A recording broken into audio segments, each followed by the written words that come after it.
Ladies and gentlemen, welcome back to the Dark Souls walkthrough. In the last episode we made our way through the Undead Burg, and in this episode we will make our way through the rest of it. So, go out here. Now since we rested at the bonfire, all the enemies have respawned, so we must re-kill them. We rested at the bonfire, so when he dies he can get up and die again. Head over here, watch the fire bombs because they will do some good damage. Now this room is a little threatening, so just be careful, as always. With a nice swing you should be able to cleave down multiple enemies at once, as demonstrated. And that's him using Estus there, but again, when enemies do that they leave themselves wide open to attack, so it's a good time to go in for a good kill. So in here, watch this guy. Wait. Easy peasy. And out here. Counter Repost. In order to successfully pull off a counter Repost, you must parry the attack right as it's about to hit you. And this can be quite dangerous and quite hard to pull off. But again, as I said before, if you pull this off, you can get some really nice damage. And over here, another chest. Some black fire bombs. Excellent. We will use those later. Now up here, 3 guys. So again, patience is virtue. Watch the fire bombs. Oh, he missed me just. Now that time it was actually a little blacker, did you see that? That's because that time I actually looted a humanity. Sometimes enemies will drop humanity in the game, but only sometimes, it's quite rare. But yeah, it's quite nice when it happens, because it means you get a nice free humanity. Although it doesn't give you the full heal, so don't think it's that good. Ouch! Right. Take out these pricks. Get a soul of a lost undead. Get you off there. And back over here. No time for ladders. Now in here, if you remember last episode, we bought the residence key, so now we can open this door. If you have the master key, I think you can also open that door. So, quite handy. And over here, open up this chest and get some gold pine resin. Now this is a enchantment item. If you use this, it will apply lightning to your weapon, giving it some extra lightning damage. This is very strong and can do an awful lot of damage against bosses. In fact, it sometimes actually makes bosses a little bit easy, if I'm totally honest, which is why I don't really like using it. But if you're particularly struggling with a boss, then it can be quite helpful. I will not be using it in this guide, but feel free to use it if you want. Take out these guys. Again, patience is a virtue. Patience is the virtue. That was a shield slam we just did. If the enemy tries to shield slam you, it will break your guard and it will do a lot of stamina damage. So watch out for shield slams. Now up here. This looks a bit dangerous, doesn't it? Quick tip. Run backwards. Run. If that barrel hits you, it will do massive damage. But he killed himself with that, so haha. Now, down here, we will face our first non-respawning enemy in the game. Because not all enemies in this game respawn, some of them don't. And this guy down here is one of them. This guy is very tough at this stage, so I don't recommend taking him on if you're a new player. But you can if you want. Here he is. This guy is the Black Knight. These guys are scattered throughout the game and they are very tough. Although over the course of the game they become easier and easier as you get stronger. So my best advice to fighting him is to slowly walk up behind him and then get a backstab. Like so. Stab him right up the ass. So you see how little damage that did. That's how tough this guy is. So you can fight this guy normally, but I don't really recommend it. As you can tell, it does very minor damage. And if you get hit by his sword, it will likely two-shot you, so try not to get hit by this guy. He's not too hard to avoid, but he can be a little bit tough. His main challenge is the fact that he does so much damage, so it's more a battle of just It's more a battle of just avoiding his attacks. Ouch!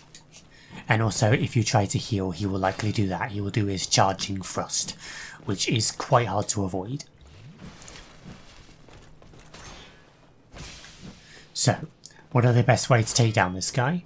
Well, one way is to circle around him and try and get a backstab, which he's not letting me do. Ah, come on. You cannot backstab while blocking as well. You have to let go of the block button in order to get off the backstab. So yes, that is one way to take him down. He does a pretty poor job of following you as you circle him. So yeah, that is a good way of taking him down. And you can just do that over and over again and he should die eventually. Although it's not the fastest way to kill him. The fastest way to kill him is to parry him. But again, this is very risky, especially with an enemy that hits this hard. So don't really recommend that. So I recommend backstabbing, but if you want to try parrying, you can do that as well. Let's try some throwing knives. Wait. Yeah, that does nothing. You can also try plunging attacks, but again, don't really recommend it. So I'm just going to fight him straight up, because I ain't no coward. Wait. So a bit of lore on these guys. These guys are not actually soldiers. These guys are just suits of armour, charred black from an event that we will encounter later in the game. Much later in the game we will learn why these guys are the Black Knights, and also why they are just empty suits as opposed to the knights that we saw in the intro cutscene. Because if you remember the intro cutscene, they looked a little bit more lighter than this, didn't they? Well, again, we will understand why their armour is charred black later in the game. It's pretty bloody cool. So yes, these guys are quite fascinating, but they're very tough. And also they can drop their equipment. If you get lucky, you'll get a Black Knight weapon from one of these. And Black Knight weapons are some of the most overpowered in the game. They are very, very strong, and most people use them if they want to just make the game easy mode. I don't recommend using them as a result because they kind of ruin the game, but if that's what you like, then go for your life. Personally, I prefer the game to have a bit of challenge to it, you know? Ouch! And again, I've used Black Knight weapons before. They do make the game a little bit trivial. And backstab! And there we go. He is finished. We get a Titanite chunk. So, I don't know if I've talked about this yet, but Titanite is the material used to upgrade weapons and armour in this game. And a Titanite chunk is quite a high level resource of that. There are 4 types. There are the shards, which are the weakest type. There are the large Titanite shards, which are a bit better. There are the chunks, which are quite good. And then finally there is the slabs, which are the big precious ones, which you use to get the most highest level equipment. But with slabs there are only a few of them in the game, so you have to really search around for them. And this is what he was guarding. A blue tearstone ring. So what does the blue tearstone ring do? Well, it is a ring that will boost defense while your HP is low. It can really save your life in a pinch. So yeah, quite a nice ring to have, but fighting past the Black Knight to get to it is pretty tough. And unfortunately we didn't get his equipment, but that's fine. It's not just their weapons you can also get their shield, which is quite a good shield, and it looks awesome. Now this is locked. If you have the master key you can enter here, but I don't recommend it. And I will show you why later when we actually can get in there. So up here, don't break those barrels, there's nothing in them. Now over here, these barrels however, there's something in this one. Amazing treasure ahead. Indeed. If we break this one, there's a lizard. Hurt, yeah. Hurt, yeah. There we go. Get some Twinkling Titanite and some large Titanite shards. So those are Titanite lizards, or Twinkling lizards, or something like that. I can't remember their exact name. And they are the main source of Twinkling Titanite in the game, and they also drop a variety of other Titanite. So what is Twinkling Titanite? Well, Twinkling Titanite is what you use to upgrade equipment that cannot normally be upgraded with regular Titanite. So yes, throughout the game you will find special equipment at times, and special equipment can only be upgraded with the Twinkling Titanite. So it's pretty handy. Twinkling Titanite items don't tend to be better, strictly, than regular items, but they might be better like in the early stages of the game, but in the late stages not so much. So when you get out here, climb this ladder and you will find these two guys at the top. If you don't kill these guys, they will snipe you throughout the upcoming battle, because of course we had a fog gate there. And remember what fog gates mean? They mean a boss. It is time for the boss of the Undead Burg. And this boss is not particularly hard, but he is still relatively hard for newcomers. So I will show you the best way to defeat him after we deal with these dickheads. Right. Oh. Right. There we go. Dealt with. So get on here, and if you hold B you will slide down, which is very fun. So we head across this bridge, and the door on the other side is blocked by fog. That indicates you are in a boss encounter if both doors are blocked by fog. That indicates this is a boss arena because you cannot leave it. So I will heal up and walk forward, walk forward. Oh. This is the Taurus Demon, the first real boss of the game. So, easiest way to fight him, immediately run back and climb this ladder. I might not make it.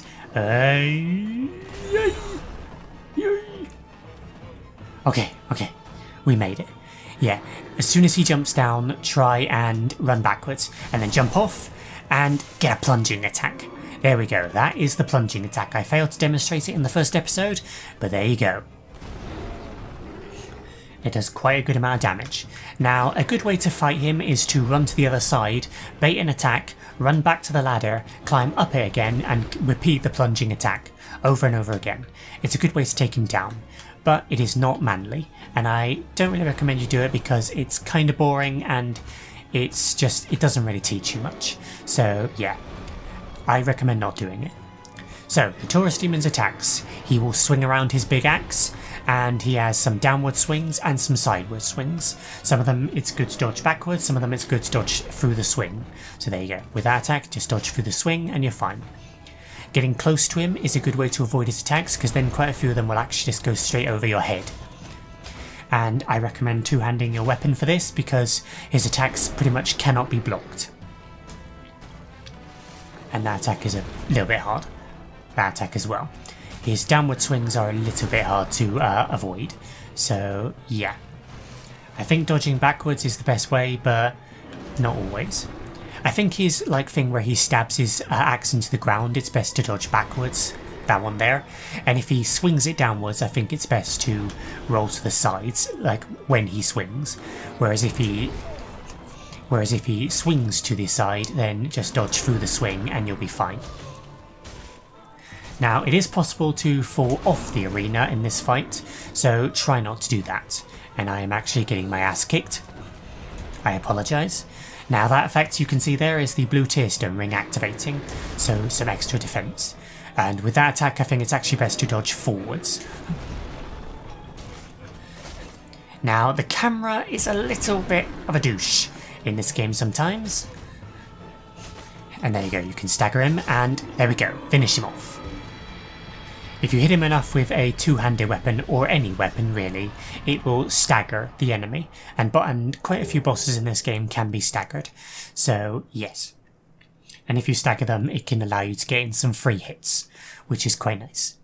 So there we go, first real boss defeated. We get a humanity, homeward bone, and 3,000 souls. And we get an Estus flask. I can't actually remember what that is caused by, but it's caused by other players doing something, I think. And it can sometimes just give you a free Estus flask, which is quite handy if you're in a desperate situation. So, I will not end the episode yet, because we must get to the next bonfire, which is not too far from here. So, break open this. You can actually see the items glow behind the boxes. Pick this up. Head down here and we will encounter a door. It is locked. Oh, and I've got some wood on me. So, over that bridge, on the other side is the bonfire. But there are quite a few enemies. So, let's go this way. And down here, I think many of you will have seen this guy. Probably the most well-known NPC in the history of Dark Souls. Ah, hello. You don't look hollow, far from it. I am Solaire of Astora, an adherent of the Lord of Sunlight. Now that I am undead, I have come to this great land, the birthplace of Lord Gwyn, to seek my very own son. You find that strange? Well, you should. No need to hide your reaction. I get that look all the time.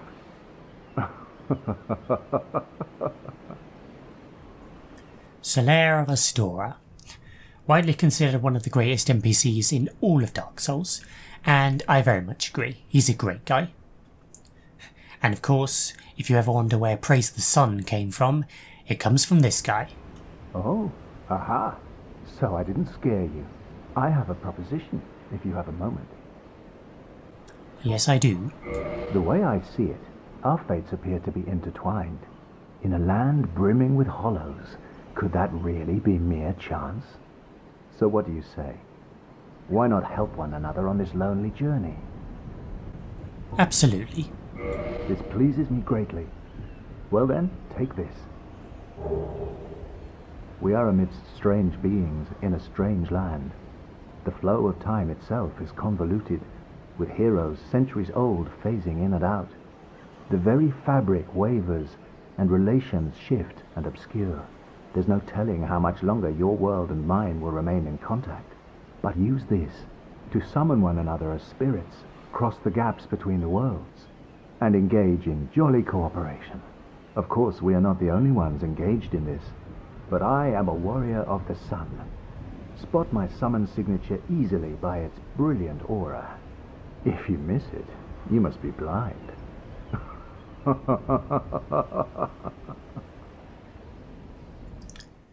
So yes, what he gave us there is a white sign soapstone, and I will demonstrate that right now. So this is a very useful item. It can only be used while you are human, and you can use it to leave your summon sign. So your summon sign can actually be found by other players, and if they use it, then you can actually be summoned to their world, and you can help them out with the area. And once you kill the boss of the area, you will be rewarded for your efforts, and you will be teleported back to your world. And you can also do the same with others. You can summon other people through their summon signs. And also you can summon NPCs as well, if you have met them in game and you find their summon signs. Their summon signs will pretty much always be just outside boss arenas. So yeah. But yeah, multiple NPCs can be summoned for boss fights, and they usually make the boss fights much, much easier. And it's quite a lot of fun. Although I don't recommend doing it on at least your first playthrough, because again, I encourage you to embrace the challenge of Dark Souls, because the challenge is one of the most fun parts of the game. Oh, hello there. I will stay behind to gaze at the sun. The sun is a wondrous body, like a magnificent father. If only I could be so grossly incandescent. Indeed, you continue your sun gazing, Solaire. Very cool NPC. Really love him. And over here, it is time for us to cross the bridge. Although I'm not. Now why did I go back? You'll see why.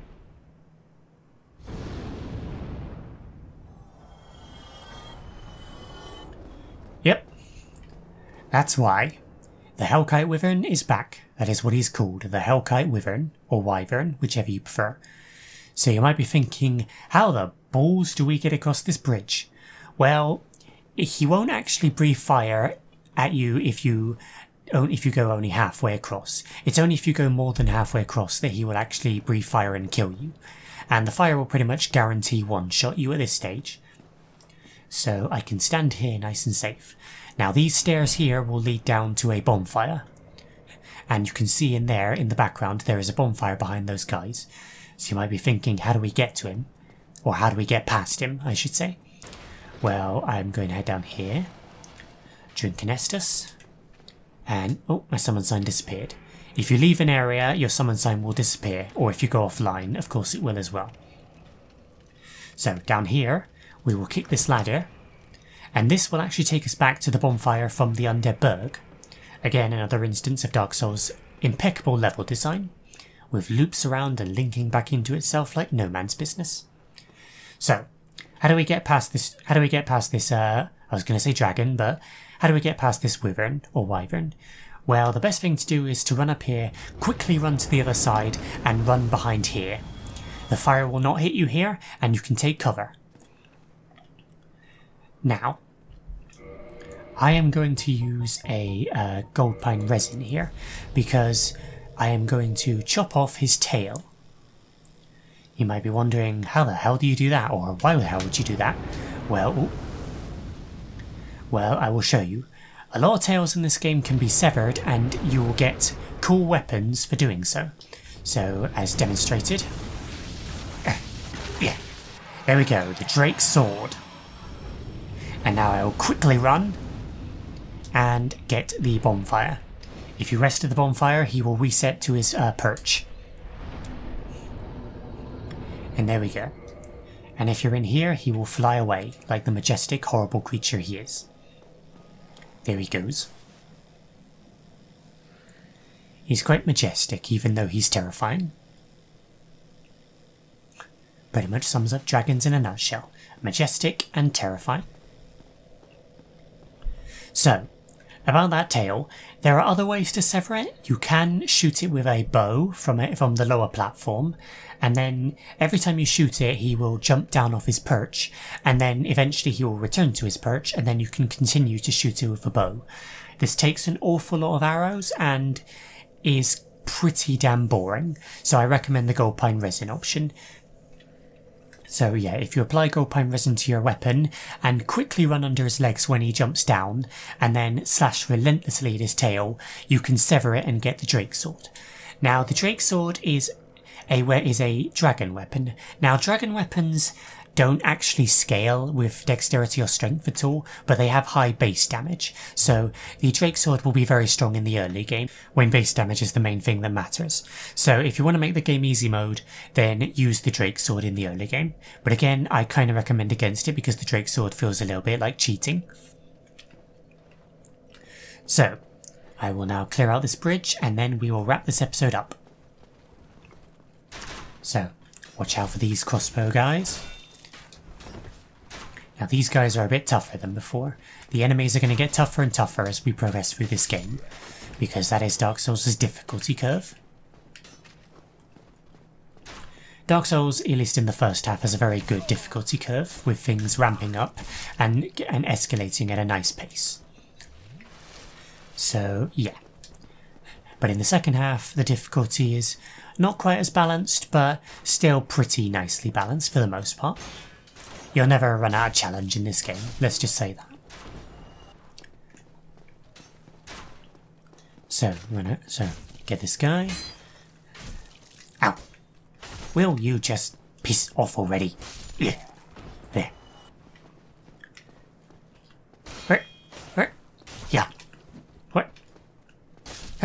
Here we go. Didn't mean to do a kick, but that helps. Hi-ya! What? Oh, you're healing, are you? Well, too bad. 'Cause I be a fast ninja. And over here, we can now get the loot. Get a claymore. That is a great sword. Great swords are heavier and slower than regular swords, but do more damage. Pretty good for you strength players out there. And over here is a soul of a nameless soldier, which is the next level up from the large soul of a lost undead. And if we pull this lever, we can open up this gate.